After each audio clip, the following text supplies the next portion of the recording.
and the mother will die.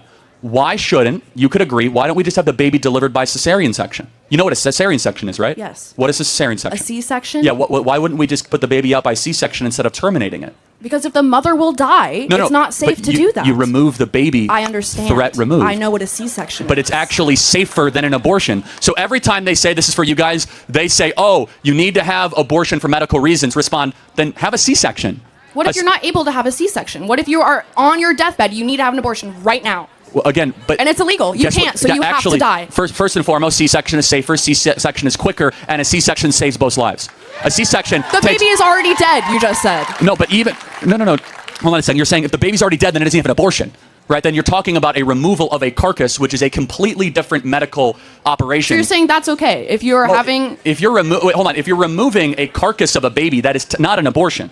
By definition. It's the same process. No, it's completely different. During an abortion, they actually inject the spinal fluid with cyanide poisoning as the baby squirms and tries to find its mother, and it is gasping for air of life. Have you ever watched an abortion? It is one of the... Yeah, actually I have. And I encourage every human being to watch one to know what you are fighting against. Because when you see abortion, you will have your life will be changed. That we allow the massacre of 1.5 million babies a year under the guise of woman reproductive health. We are allowing babies every single year to just say, you know, we're going to discard them. Why? Oh, they're smaller. They're not humans. You're using dehumanizing language saying, oh, it's an embryo. No, that's a baby made in the image of God, deserving of protection.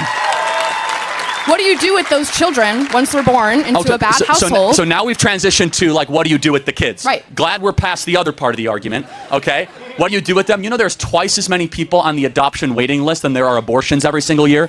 And they're still on the list. So you want to send a child into an orphanage? Well, is that what you want for a child? Is that a good life for a child? No, I'm not advocating that. In fact, I'm advocating to make it easier to be able to adopt, number one. Number two, there's no such thing as an unwanted child. Number three, it is never right to justify the mass elimination or termination of people under the guise of saying they're unwanted. That's how we get Auschwitz. That's how we get the greatest horrors of the 20th century. Those people are unwanted. So you're comparing abortion to the Holocaust? Absolutely, I am. In fact, it's worse. It's worse. It's really not. I don't think it is. It's 45 million babies. It's nearly 8 times worse than the Holocaust. What's the moral difference between a small baby in the womb and a grown Jew who was killed at Auschwitz? What's the moral difference? One is older? Is a person? What species is the baby in the womb? It's a human, but it's Therefore, they should have human rights. No! They should have human rights. I do not agree. Oh, so small humans, no human rights. Grown humans, human rights. It's not a small human. It's an embryo. You just said it was a human species. It's not a living human child. Wait, it's not a what? It's not a child. But it's not a living child. It has a heartbeat. It has brain waves. That does not make it a child. But tell me when it becomes a child, then. I already told you, when it is born. Again, so under every other objective definition, you see, guys, how quickly the pro-abortion arguments fall apart with just the slightest questioning.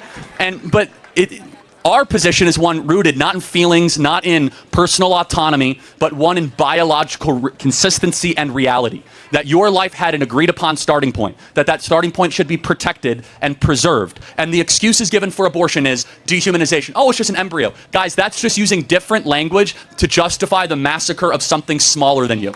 That's all that it is.